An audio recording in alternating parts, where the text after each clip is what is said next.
आज यमराज ने कहा इस नाम की इतनी महिमा है जो भगवान भी नहीं गा सकते। अच्छा तो यमदूतों ने कहा किसको पकड़ करके लाए, ये तो बता दो किसको पकड़ करके लाना है, कहीं गलत व्यक्ति को ले आए तो फिर पिटाई हो जाएगी। कहा कि जिभ्यानवक्तिं भगवत गुण नाम धेयम् चेतस्न स्मृति तच्चरणारविंदम। जिसकी वाणी से कभी भगवान का नाम न निकले, जिसका मन कभी भगवान के चरणों में न लगे, जिसका मस्तक कभी भगवान के चरणों में न झुके, ऐसे लोगों को पकड़ करके लाना। इतनी नाम की महिमा है।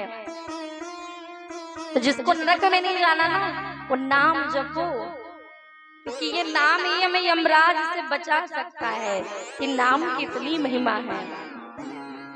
कल बताया था ना, कलयुग केवल नाम आधारा, तो सुमिर सुमिर नर उतर ही पारा। अगर यमराज से बचना है, यमराज के यम पास से बचना है, तो नाम जप तो करना पड़ेगा। ये मन को शुद्ध करना है तो नाम जप करना पड़ेगा। आगे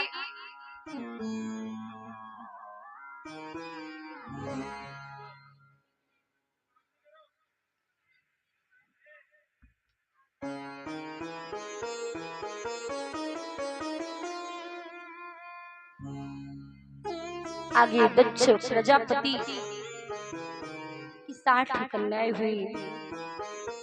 इनमें से कश्यप जी को ब्याही गई और इसी वंश में आगे दिति की एक पुत्री हुई है जिसका नाम है रचना।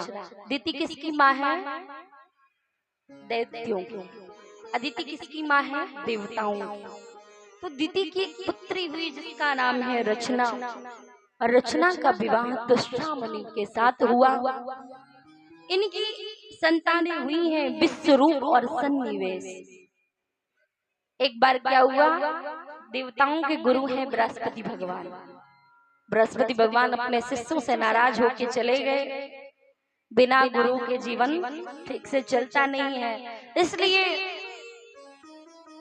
भगवान ने कहा कुछ समय के लिए तुम विश्वरूप को गुरु बना लो।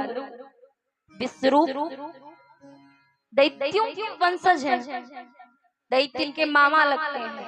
तो ये देवताओं का यज्ञ कराते हैं और आहुति डालते हैं दैत्यों की तरफ से। इंद्र ने जब देखा कि ये तो हमारे गुरु बनकर क्या है काम कर रहे हैं दैत्यों का, इंद्र को क्रोध आ गया और इंद्र ने वज्र चला दिया। और जैसे ही वज्र चलाया विश्वरूप तो मर गए। अब इनके पिता त्वष्टा ऋषि को पता चला, उन्होंने इतने तप बल से भगवान की आराधना की कि एक वृत्रासुर नाम के दैत्य को इन्होंने प्रकट किया अपने पुत्र के रूप में और कहा जाओ पुत्र देवताओं को समाप्त करो दो। आज वृत्रासुर इतना बलशाली था। भागवत जी की सबसे सुंदर स्तुतियां वृत्रासुर ने की हैं। भगवान की अगर सबसे सुंदर स्तुति मुझे कोई लगती है तो वृत्रासुर की है। युद्ध के मैदान में इंद्र से युद्ध कर रहा है और कह रहा है, जब इसने इंद्र के हाथ में दधीच मुनि के हड्डियों से बना वज्र देखा तो इसको भगवान के दर्शन होने लगे। और ये युद्ध भूमि में भगवान की स्तुति कहता है ना, अहम हरि तव पादैके मूला दासानुदासो भवतास्मि भूया मनस्मृता सुतते गुणास्ते गुणीत वाक कर्म करो तु काया। इतनी सुंदर स्तुति है माताओं, ध्यान से देख सुनो आप लोग। एक असुर जो युद्ध के मैदान में इतनी सुंदर स्तुति कर रहा है कि कह रहा है, हे नाथ मैं भले ही आपका दास न बन सकूं इतनी पवित्रता मुझ में नहीं है, पर जिन महापुरुषों के चरण कमल ही एकमात्र मूलाधार बन गए हैं, आपके चरणों के अलावा जिनकी कोई गति नहीं है, कोई रति नहीं है, उन संतों का मैं दास बन जाऊं। आहा, क्या भाव है उसका। हम भक्ति नहीं कर सकते, तो जो भक्ति कर रहा है हम उसके दास बन जाएं।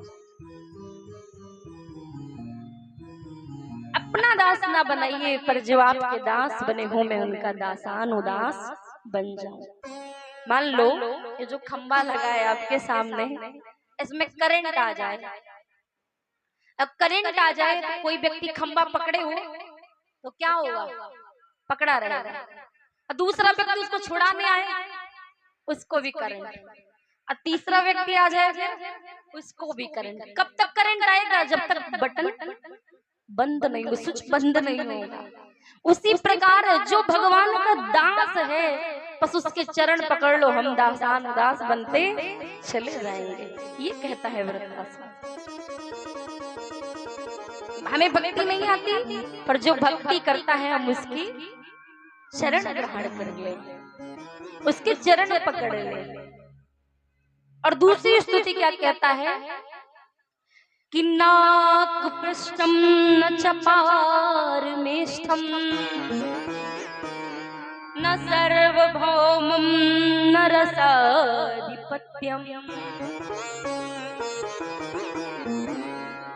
न योग सिद्धिर पुनर्भवं वा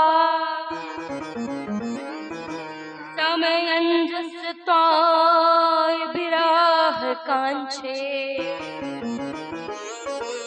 वृत्तासुर कहता है, नाथ मैं आपकी युद्ध भूमि में स्तुति इसलिए नहीं कर रहा हूँ कि आप सोचो मुझे स्वर्ग चाहिए। मुझे स्वर्ग भी नहीं चाहिए, ना मुझे मोक्ष चाहिए, ना मुझे सार्वभौम चाहिए, ना मुझे योग सिद्धि चाहिए। जब तुम्हें कुछ नहीं चाहिए तो फिर भगवान को क्यों बुला रहे हो? वृत्तासुर ने कहा, हे नाथ मुझे आपका विरह चाहिए। विरह समझते हो? विरह समझते हो ना? नहीं समझते? जब मिलेगा तब समझ जाओगे। विरह होता है वेदना अपनों को खोने की, जिसे हम सबसे ज्यादा प्रेम करते हैं। ये कहता ना मुझे स्वर्ग चाहिए, ना मुझे योग सिद्धि चाहिए, ना मुझे मोक्ष चाहिए। हे नाथ मुझे हर समय आपका विरह चाहिए। विरह में याद ज्यादा आती है, मुझे आपका विरह चाहिए। क्यों? क्योंकि आपका स्मरण बना रहेगा और आपकी याद में मैं सदैव मस्त रहूंगा, सदा आपको याद करता रहूंगा। और वैष्णव का एक धन ही है भगवान का विरह। गोपियों को विरह हुआ तो भगवान मिले। विचार करो, बिना विरह के भगवान नहीं मिलते हैं। और ये कितनी सुंदर स्तुति कर रहा है एक असुर होकर के। और तीसरी स्तुति क्या कर रहा है ये? तीसरी स्तुति में देखिए कितना सुंदर भाव है इसका। अजात पच्छा इव मातरम खगा स्तन्यम यथावस्तरा क्षुधार्था प्रियम प्रियेव विसुतम विसन्ना मनो अरविंदाच्छुदच्छते त्वाम। आहा, क्या भाव है। अजात पच्छा इव मातरम खगः। वृत्तासुर यहाँ 3 दृष्टांत देता है, मुझे आपसे प्रेम कैसा हो। पहला, जैसे नन्हा छोटा सा पक्षी जिसके अभी पंख निकले नहीं हैं, वो अपने घोंसले में बैठा है और उसकी माँ दाना लेने के लिए जाती है। वो इंतजार करता है कब मेरी माँ आएगी। अजात पच्छा इव मातरम खगः। और डर लगता है ना कहीं उल्लू ना जाए, कोई पक्षी बड़ा ना आ जाए, हमें खा ना जाए। अपनी माँ की याद करता है, जैसे चिड़िया का बच्चा अपनी माँ के बिना स्वयं को असुरक्षित समझता है, और जहाँ माँ के आने की आहट मिलती है वो चहकने लगता है। चिड़िया चहकने लगती है, छोटे छोटे बच्चे चहकने लगते हैं, मेरी माँ आने वाली। और जैसे छोटे छोटे गाय के बच्चे होते हैं ना, जब उनकी माँ दिन को चारा चरने के लिए जाती है, तो शाम को जब समय आता है तो वो रमाने लगते, चिल्लाने लगते हैं छोटे छोटे बच्चे, मेरी माँ के आने का समय हो गया है। हे नाथ, ऐसा प्रेम मुझे आपके चरणों में हो जाए। कितनी सुंदर भाव है उस वृत्तासुर के। ये स्तुति बड़ी प्यारी है भागवत में। आज वृत्तासुर ने भगवान की स्तुति करी और वृत्तासुर इंद्र को निगल गए। इंद्र को निगल गए, लेकिन इंद्र के हाथ में वज्र था।